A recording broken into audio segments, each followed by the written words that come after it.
Alright, hello, Internet. It is Johnny here, and I'm going to show you how to make and fly a helicopter in Kerbal Space Program. Alright, so first of all, what you're going to want to do is grab the MK1 inline cockpit. You can do it with the other ones, but in my experience, this one has the best visibility out of the cabin, so that's a pretty big deal when you're flying a helicopter. Alright, so now go into fuel tanks. You can do this with electric motors. I prefer using an engine. We're looking for a liquid fuel fuselage. Right there we go.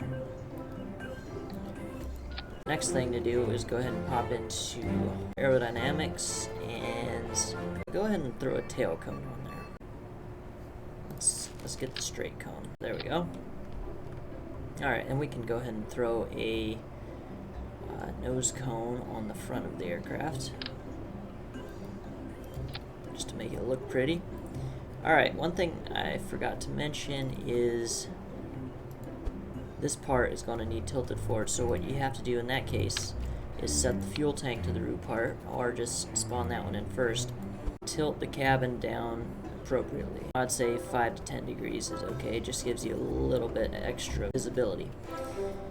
Alright, go ahead and line that up. So next, we're going to want skids. Skids, you know, they're not super hard to throw together. Alright, so you just throw that there. Definitely not the easiest part of the entire thing. Alright, next, I like to add light strips onto the skids. By the way, with a helicopter, you normally have the center of gravity a little further forward, so you really don't need that much skid behind your fuel tank.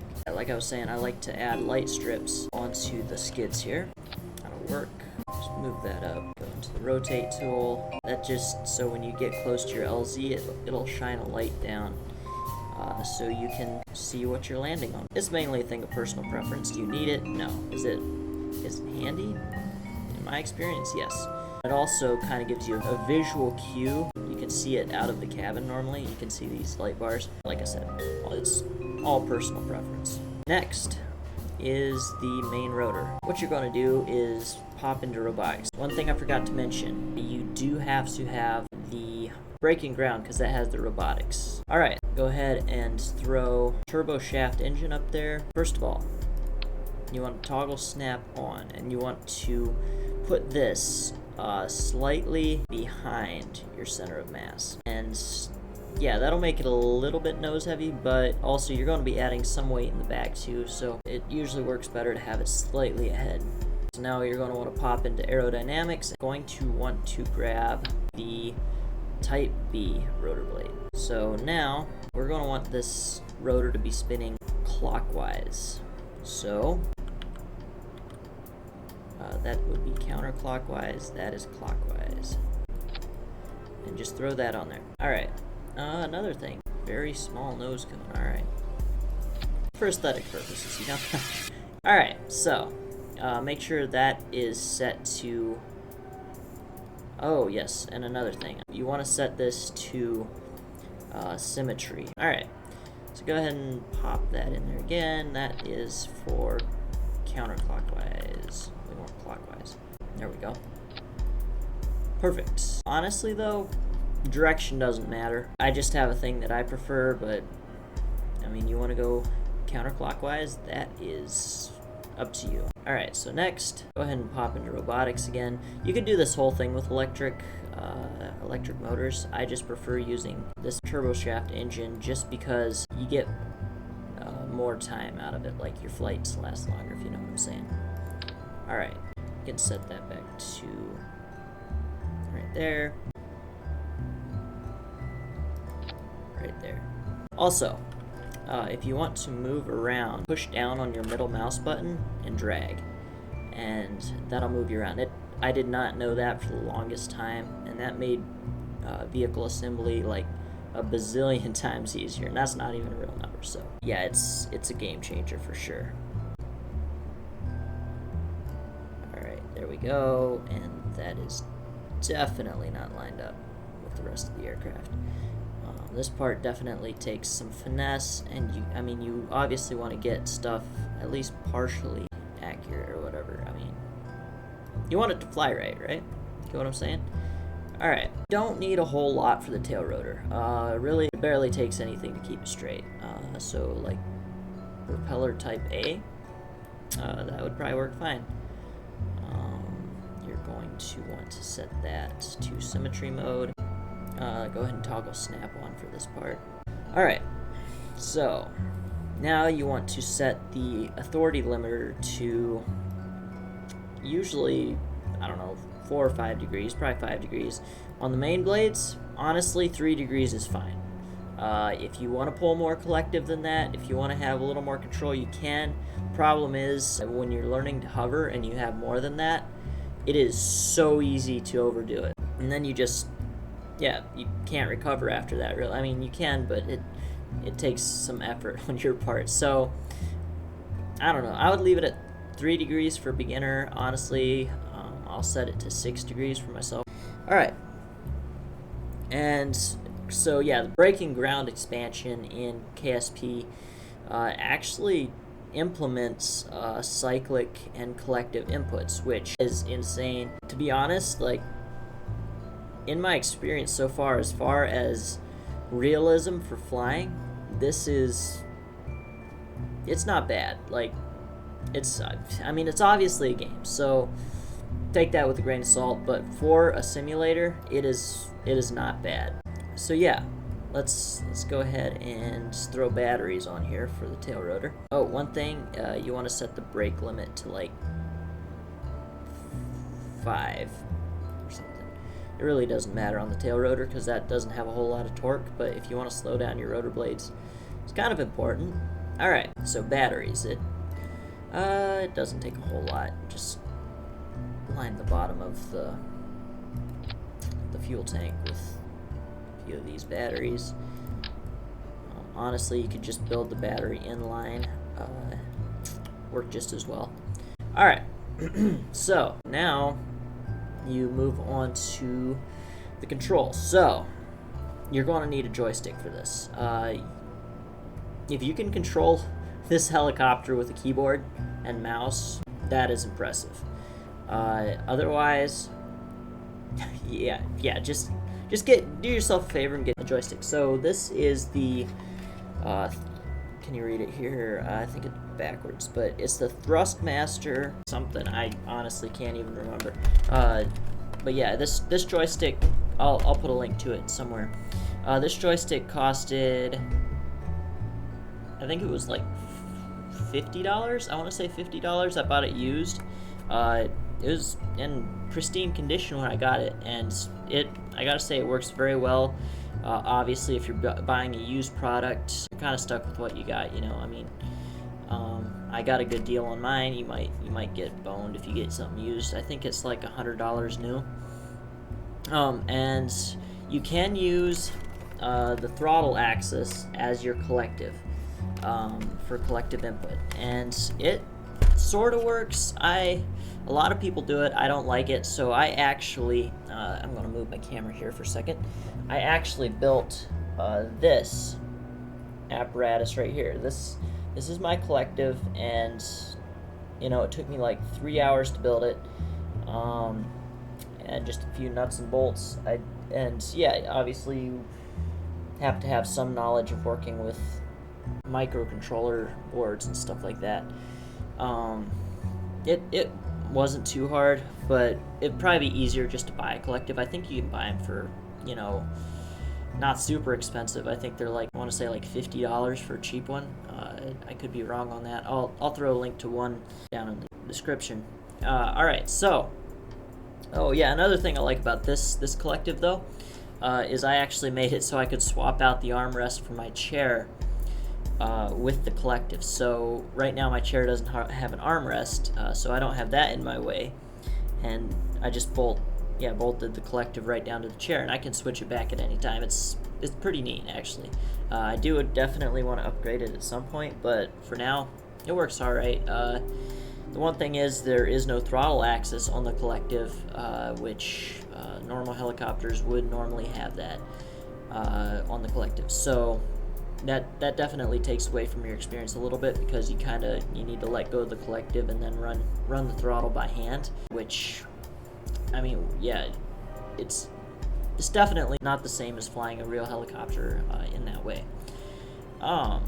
But yeah, having a collective for hovering is a must. After you get off the ground, it's really not a big deal. For landing, you don't have to have it, but yeah, like I said, it's just a thing of convenience.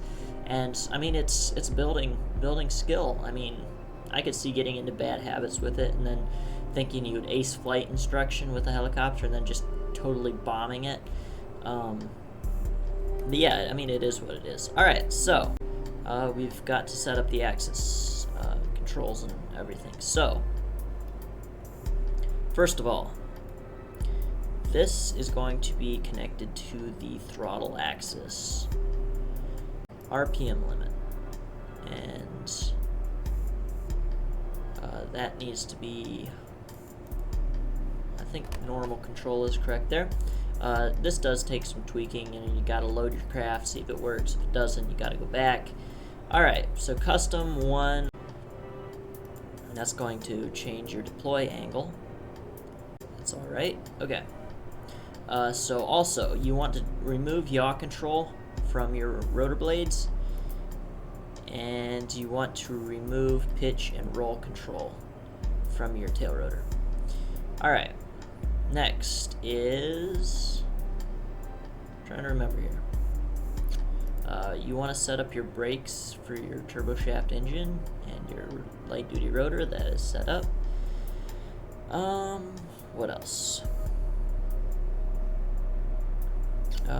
In the, okay, so yes, in the pitch, you want to add,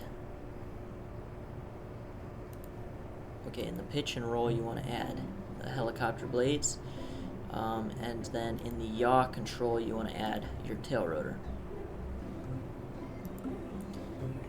Make sure it's set to absolute control, otherwise you're going to be in a world of no fun. Alright. And go into your stage action, and you want to turn on toggle motor power, and then you want to toggle deploy. Maybe not. We'll come back to that. But yeah, you do want to toggle the power on those in the action group. Alright, so I think that's it. So let's go out and see if this thing flies. And first test, maybe it'll fly, maybe it won't. We'll see. If you have a staging aircraft, you might want to set it to a different key or a different button, so that it doesn't turn off when you stage your aircraft again. Alright, so go ahead and stage your aircraft. Yeah, they seem to be working alright. So go ahead and throttle up slowly. There we go. Switch into first person view, turn on your SAS. And yeah, without SAS, it's exponentially harder. I'd say for when you start out, turn on the SAS, it just makes your life a whole lot easier. Alright, go ahead and lift collective. And I need to invert my collective input controls. Not a problem. Just go into custom 1, invert, and that's all it takes. Like I said, it's mostly trial and error when you're doing this. And I mean, you kind of get used to it after a while. It's still annoying to have to repeat steps, but it's just part of the process. And I mean, you learn the process after a while. I definitely throttled up there way too fast, but it's all right. Turn on the SAS. All right, and there we go. Now, simply pull collective and you're airborne. Now, since this thing is a little nose heavy, we'll adjust that in a second, but it definitely wants to nose down hard.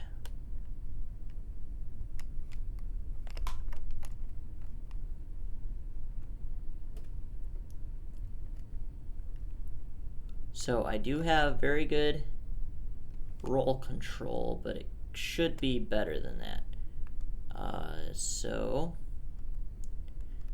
right now, we'll just bring it into a hover.